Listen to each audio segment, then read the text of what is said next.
दोस्तों नमस्कार, मैं दीपक स्वागत करता हूं आपका अपने चैनल पर। तो दोस्तों आज हम भक्ति और सूफ़ी आंदोलन से संबंधित कुछ महत्वपूर्ण प्रश्नों पर चर्चा करेंगे। ये प्रश्न पिछली परीक्षाओं में आए हुए हैं और आगामी परीक्षाओं में आने की संभावना अधिक है, तो आप वीडियो को पूरा देखें और चैनल पर नए हैं तो चैनल को सब्सक्राइब करें और अपने दोस्तों के साथ वीडियो को शेयर करें, लाइक करें। तो दोस्तों शुरू करते हैं। भक्ति आंदोलन की दो मुख्य धाराएं कौन सी थी? जो भक्ति आंदोलन है उसकी दो मुख्य धाराएं थी, कौन कौन सी? एक तो निर्गुण और सगुण। निर्गुण और सगुण। निर्गुण परंपरा के सर्वाधिक प्रसिद्ध और लोकप्रिय संत कौन थे? जो निर्गुण परंपरा के सर्वाधिक प्रसिद्ध और लोकप्रिय संत कौन कौन से थे? वो थे कबीर और नानक। तो इसकी एक ट्रिक बताता हूँ मैं आपको। निर्गुण जो संत थे उनकी ट्रिक है पीरे, दाना, कबीर,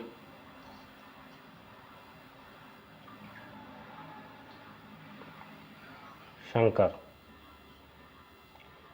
देख, पी से पीपा, पी से पीपा जी, रैदास, दादू दयाल, नानक, कबीर और शंकर देव, ये सब निर्गुण संत हैं, निर्गुण परंपरा के संत हैं। पीपा जी, रैदास जी, दादू दयाल जी और नानक जी, कबीर, शंकर देव जी, ये सब।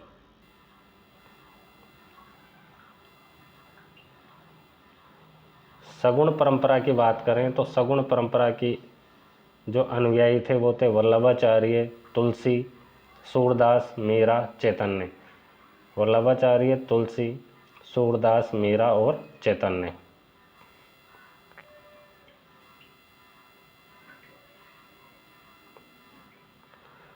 सगुण अनुयायी किसकी पूजा पर बल देते थे? जो सगुण अनुयायी थे वो किसकी पूजा पर बल देते थे? वो देते थे बल राम अथवा कृष्ण की पूजा पर।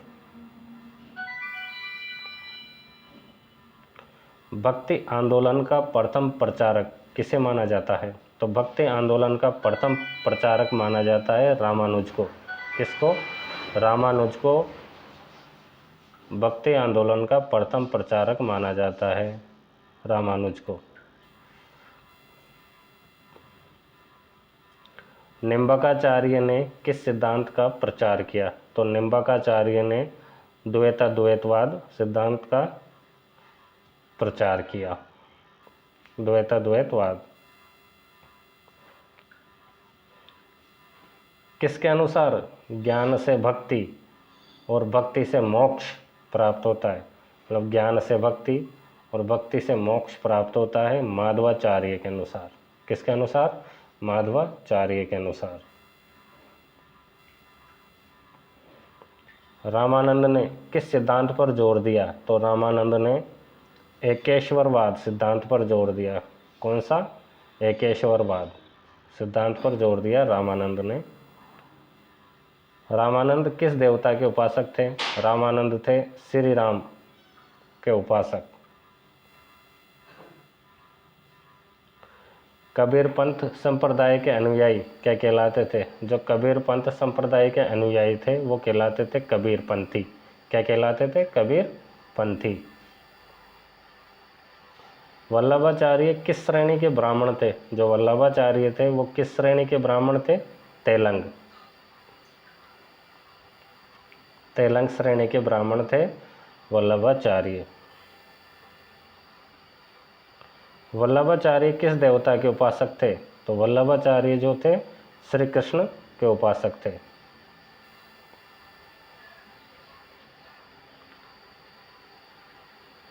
माध्य गौड़ीय या अचिंत्य भेदाभेद संप्रदाय की स्थापना की थी चैतन्य ने। चैतन्य प्रभु ने गौड़ीय संप्रदाय की या अचिंत्य भेदाभेद संप्रदाय की स्थापना की थी। मीराबाई किसकी उपासिका थी? मीराबाई उपासिका थी श्री कृष्ण की। मीराबाई का जन्म किस प्रदेश में हुआ? तो मीराबाई का जन्म हुआ था राजस्थान में। तुलसीदास किस शासक के समकालीन थे? तुलसीदास किस शासक के समकालीन थे? अकबर के। अकबर जो था मुगल सम्राट अकबर के समकालीन थे। कौन? तुलसीदास। अष्टछाप के कवि कौन थे? तो अष्टछाप के कवि थे सूरदास। कौन थे? सूरदास अष्टछाप के कवि थे। सूरसागर की रचना किस भाषा में की गई? तो सूरसागर की रचना की गई थी ब्रजभाषा में। किस भाषा में? ब्रजभाषा में सूरसागर की रचना की गई थी। मलुकदास ने किसका घोर विरोध किया? घोर विरोध किया था मलुकदास ने तीर्थ यात्रा और मूर्ति पूजा का। मलुकदास जी ने विरोध किया किसका? एक तो तीर्थ यात्रा का, दूसरा मूर्ति पूजा का। दादू दयाल के उपदेश किस पुस्तक में मिलते हैं? तो दादू दयाल के उपदेश मिलते हैं दादू रामरी वाणी में। दादू रामरी वाणी में। यदि एक पत्थर की पूजा होती है, यदि एक पत्थर की पूजा होती है तो दूसरे को पैरों तले क्यों रौंदा जाता है? ये किसने कहा? नामदेव ने। भाई एक पत्थर की तो पूजा कर रही है आपने, एक पत्थर की तो अपन ने क्या की? पूजा की, और दूसरे को अपन पैरों के तले रौंद देते हैं। तो ये किसने कहा था? नामदेव ने। ईश्वर पूजा हेतु गोदावरी नदी से लाए गए पवित्र जल को किसने एक प्यासे गधे को पिला दिया था? एकनाथ ने। ईश्वर पूजा के लिए क्या किया? गोदावरी नदी से पवित्र जल लाए थे, लेकिन उसको एक प्यासे गधे को पिला देते हैं। कौन? एकनाथ। वारकरी पंथ की स्थापना किसने की थी? वारकरी पंथ की स्थापना की थी तुकाराम ने। तुकाराम ने वारकरी पंथ की स्थापना की थी। शिवाजी के आध्यात्मिक गुरु थे रामदास। रामदास जो थे शिवाजी के आध्यात्मिक गुरु थे। सूफी मत की उत्पत्ति इस्लाम के किस सिद्धांत से हुई है? तो सूफी मत की उत्पत्ति हुई थी इस्लाम के वहदत उल वजूद। ये सिद्धांत था वहदत उल वजूद के सिद्धांत से सूफी मत की उत्पत्ति हुई थी। वहदत उल वजूद सिद्धांत किसने दिया? तो वहदत उल वजूद सिद्धांत दिया था इब्न उल अरबी ने। किसने दिया था? वहदत उल वजूद सिद्धांत दिया था इब्न अल अरबी ने। सूफियों के कामकाज का केंद्र, सूफियों के कामकाज का केंद्र या रहने का स्थान कहलाता है खानकाहें। खानकाहें। आध्यात्मिक उन्नति के लिए लोग कहाँ जाते हैं? आध्यात्मिक उन्नति के लिए लोग कहाँ जाते हैं? खानकाह में। सूफी लोग किस प्रकार के जीवन पर जोर देते थे? जो सूफी लोग होते थे वो किस प्रकार के जीवन पर जोर देते थे? एकांतवाद और पवित्र जीवन। एकांतवाद और पवित्र जीवन। प्रथम साधक कौन था जिसने स्वयं को अनहलक घोषित किया? तो वह साधक था प्रथम जिसने स्वयं को अनहलक घोषित किया मंसूर हल्लाज। कौन था? मंसूर हल्लाज। चिश्ती, सुहरावर्दी, कादिरी, फिरदोशी, नक्शबंदी व सत्तारी कैसे संप्रदाय थे? सूफी संप्रदाय थे ये सब। चिश्ती, सुहरावर्दी, कादिरी, फिरदोशी, नक्शबंदी, सत्तारी ये सब सूफी संप्रदाय थे। चिश्ती सिलसिले की स्थापना किसने की थी? ख्वाजा अब्दुल चिश्ती ने। चिश्ती सिलसिले की स्थापना की थी ख्वाजा अब्दुल चिश्ती ने। ख्वाजा बख्तियार काकी किसके शासनकाल में दिल्ली आए? तो बख्तियार काकी आए थे इल्तुतमिश के शासनकाल में दिल्ली में। बख्तियार काकी इल्तुतमिश के शासनकाल में दिल्ली आए।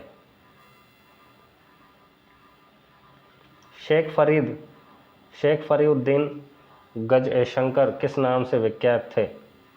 शेख फरीउद्दीन गज-ए-शंकर किस नाम से विख्यात थे? बाबा फरीद। हजरत शेख निजामुद्दीन औलिया को लोग किस नाम से पुकारते थे? तो हजरत शेख थे निजामुद्दीन औलिया, तो निजामुद्दीन औलिया को लोग पुकारते थे महबूब इलाही। महबूब इलाही। चिराग ए देहलवी किसे कहा जाता था? शेख नासिरुद्दीन चिश्ती को। शेख नासिरुद्दीन चिश्ती को कहा जाता था चिराग ए देहलवी। सैयद मोहम्मद गैसुद्राज का कामकाज का केंद्र कौन सा था? गुलबर्गा। कौन सा था? गुलबर्गा। सैयद मोहम्मद गैसुद्राज का कामकाज का क्षेत्र या केंद्र कौन सा था? गुलबर्गा। शेख सलीम चिश्ती का कामकाज का केंद्र कहाँ था? तो शेख जो सलीम चिश्ती थे उनका कामकाज का केंद्र था फतेहपुर सीकरी। सुहरावर्दी सिलसिले की स्थापना किसने की थी? तो सुहरावर्दी सिलसिले की स्थापना की थी शेख शहाबुद्दीन सुहरावर्दी ने। शेख शहाबुद्दीन सुहरावर्दी ने। बगदाद का कौन शेख कादिरी सिलसिले का संस्थापक था? बगदाद का कौन था वो जो शेख कादिरी सिलसिले का संस्थापक था? तो कादिरी सिलसिले का संस्थापक था अब्दुल कादिर जिलानी। अब्दुल कादिर जिलानी।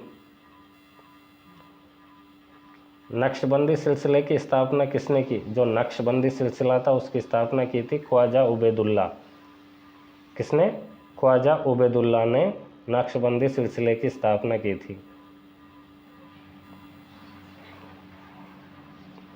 नक्शबंदी सिलसिले को किसने लोकप्रियता प्रदान की? जो नक्शबंदी सिलसिला था उसको किसने लोकप्रियता जो है प्रदान की? ख्वाजा बाकी बिल्ला। कौन था? ख्वाजा बाकी बिल्ला। सुहरावर्दी का मुख्यालय कहाँ था? तो सुहरावर्दी का मुख्यालय था मुल्तान में। कहाँ था? मुल्तान में।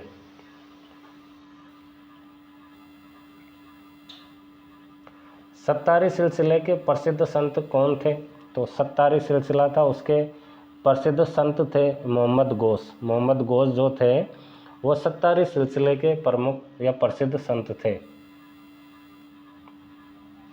नामदेव का जन्म, जो नामदेव थे संत नामदेव का जन्म किस परिवार में हुआ? दर्जी परिवार में।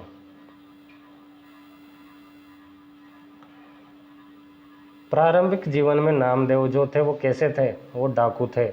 मतलब जो प्रारंभिक जीवन था उन्होंने डाकू जीवन के रूप में जिया, बाद में वो संत बने। वैष्णव जन तो तेने कहिए लोकप्रिय भजन के रचयिता कौन थे? तो वैष्णव जन तो तेने कहिए लोकप्रिय भजन के रचयिता थे नरसिंह मेहता। कौन से मेहता? नरसिंह मेहता।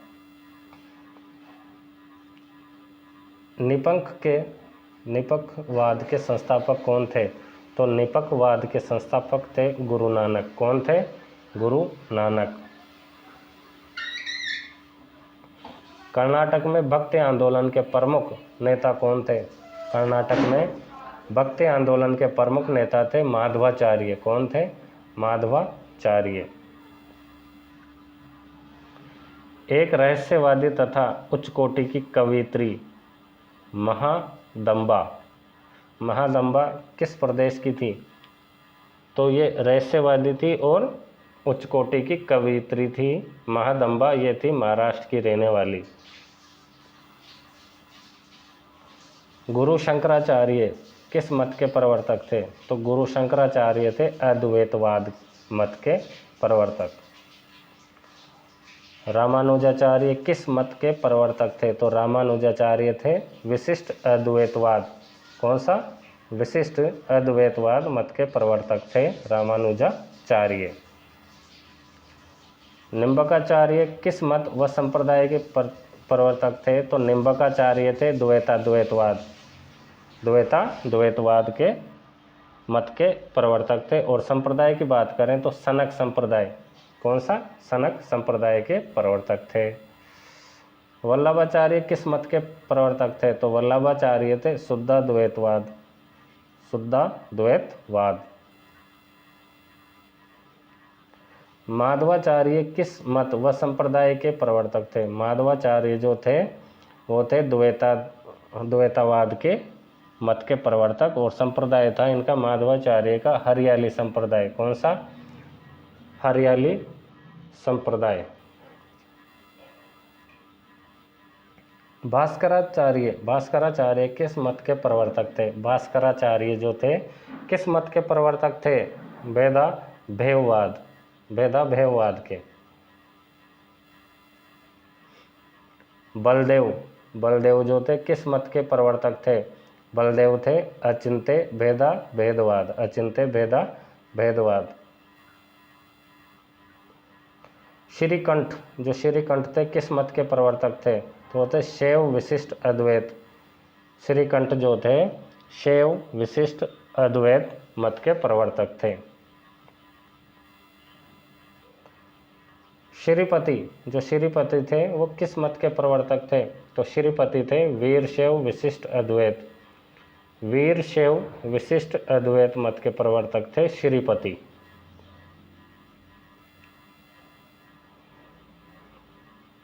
विज्ञान भिक्षु किस मत के प्रवर्तक थे? तो विज्ञान भिक्षु जो थे वो अविभाग अद्वैत। विज्ञान भिक्षु जो थे किस मत के प्रवर्तक थे? अविभाग अद्वैत के प्रवर्तक। रामानुजाचार्य थे किस संप्रदाय के प्रवर्तक थे? श्री संप्रदाय के प्रवर्तक थे रामानुजाचार्य। माधवाचार्य थे किस संप्रदाय के प्रवर्तक थे? ब्रह्म संप्रदाय के। माधवाचार्य जो थे ब्रह्म संप्रदाय के प्रवर्तक थे। माधवाचार्य ब्रह्म संप्रदाय के प्रवर्तक थे। वल्लभाचार्य किस संप्रदाय के प्रवर्तक थे? वल्लभाचार्य जो थे रुद्र संप्रदाय के प्रवर्तक थे। हित हरिवंश थे वो किस संप्रदाय के प्रवर्तक थे? हित हरिवंश वो थे राधा वल्लभ संप्रदाय के। हित हरिवंश राधा वल्लभ संप्रदाय के प्रवर्तक थे। रामानंद किस संप्रदाय के प्रवर्तक थे? तो रामानंद जो थे वो रामवत संप्रदाय के प्रवर्तक थे। श्रीचंद जो थे गुरु नानक के पुत्र थे। श्रीचंद किस संप्रदाय के प्रवर्तक थे? गुरु नानक के पुत्र थे श्रीचंद। वो किस संप्रदाय के प्रवर्तक थे? उदासी संप्रदाय के। कौन से? उदासी संप्रदाय के। जयनाथ जो थे किस संप्रदाय के प्रवर्तक थे? जयनाथ वो थे बिश्नोई। जयनाथ नहीं है, यहाँ पे जसनाथ है। जसनाथ। गोविंद प्रभु किस संप्रदाय के प्रवर्तक थे? तो गोविंद प्रभु जो थे वो महानुभाव पंथ के प्रवर्तक थे। महानुभाव पंथ।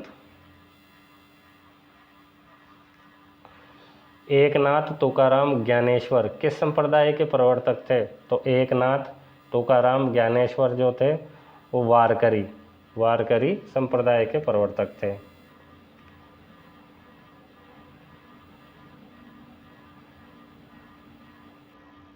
रामदास बोध किस संप्रदाय के प्रवर्तक थे? तो रामदास बोध जो थे फटकरी संप्रदाय के प्रवर्तक थे। फटकरी।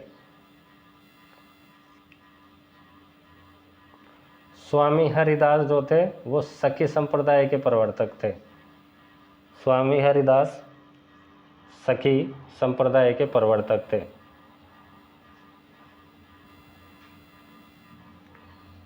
चंडीदास थे वो किस संप्रदाय के प्रवर्तक थे?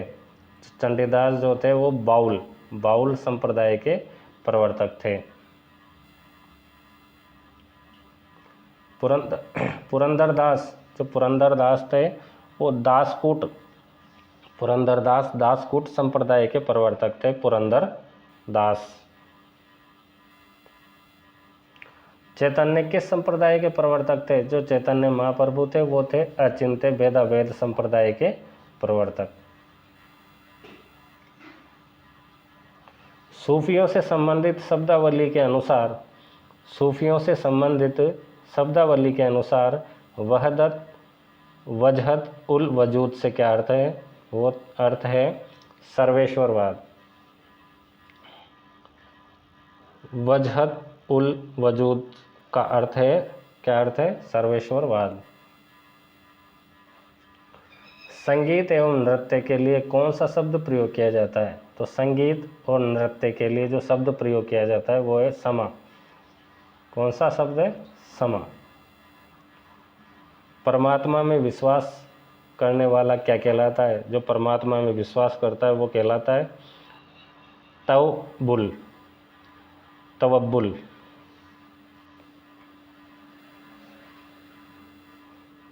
प्राणायाम के लिए कौन सा शब्द है? तो प्राणायाम के लिए शब्द है हंस ए दम। कौन सा शब्द है प्राणायाम के लिए? हंस ए दम।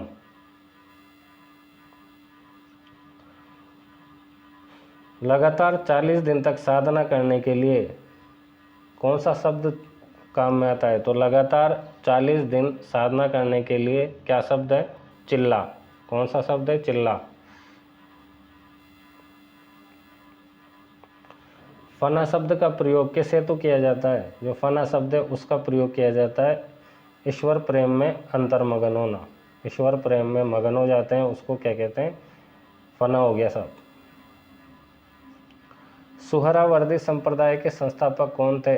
तो सुहरावर्दी संप्रदाय के संस्थापक थे बहाउद्दीन जकारिया। बहाउद्दीन जकारिया भारत में थे ये सुहरावर्दी संप्रदाय के संस्थापक। फिरदौसी संप्रदाय के संस्थापक कौन थे? तो फिरदौसी संप्रदाय के संस्थापक थे शेख बदरुद्दीन। शेख बदरुद्दीन जो थे फिरदौसी संप्रदाय के संस्थापक थे। सत्तारी संप्रदाय के संस्थापक कौन थे? तो सत्तारी संप्रदाय के संस्थापक थे शाह अब्दुल सत्तारी। शाह अब्दुल सत्तारी जो थे सत्तारी संप्रदाय के संस्थापक थे। कादिरी संप्रदाय के संस्थापक कौन थे? शेख अब्दुल कादिर जिलानी। शेख अब्दुल कादिर जिलानी। नक्शबंदी सिलसिले के संस्थापक कौन थे? तो नक्शबंदी सिलसिले के संस्थापक थे ख्वाजा बाकी बिल्लाह। ख्वाजा बाकी बिल्लाह।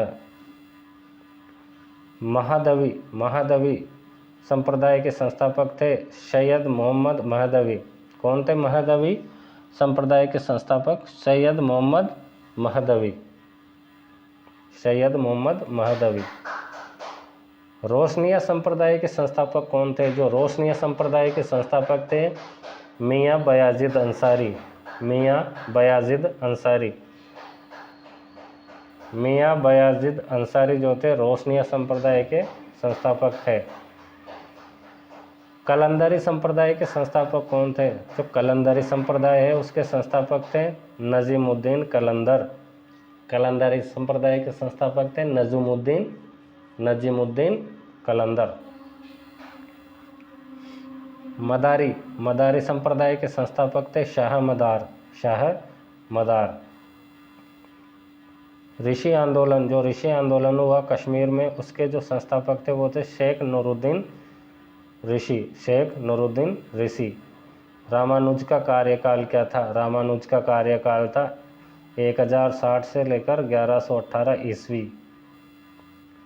माधवाचार्य का जीवन काल 1238 से लेकर 1317 ईस्वी।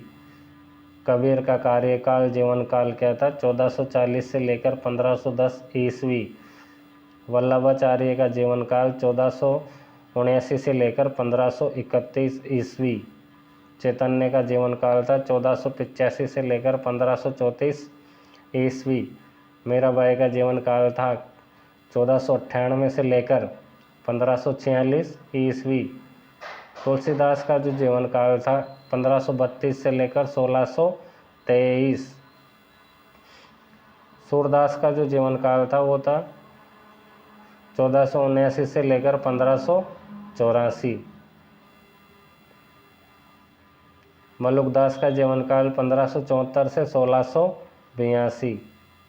दादू दयाल का जीवन काल था 1554 से लेकर 1606। सुंदरदास का जीवन काल था 1506 से लेकर 1589। शंकर देव का जीवन काल था 1449 से लेकर 1568। ज्ञानेश्वर का जीवन काल क्या था? ज्ञानेश्वर का जीवन काल था 1271 से लेकर 1296। नामदेव का जीवन काल था 1270 से लेकर 1350। एकनाथ का जीवन काल था 1533 से 1599। तुकाराम का जीवन काल था 1598 से लेकर 1650। रामदास का जीवन काल था 1608 से 1681। शेख फरीदुद्दीन गजशंकर का जीवन काल था 1175 से 1265। हज़रत शेख निज़ामुद्दीन औलिया का जीवन काल था 1238 से 1325। शेख हमीदुद्दीन नागौरी का जीवन काल था 1192 से लेकर 1274। सैयद मोहम्मद गैसुतराज का जीवन काल था 1320 से 1422।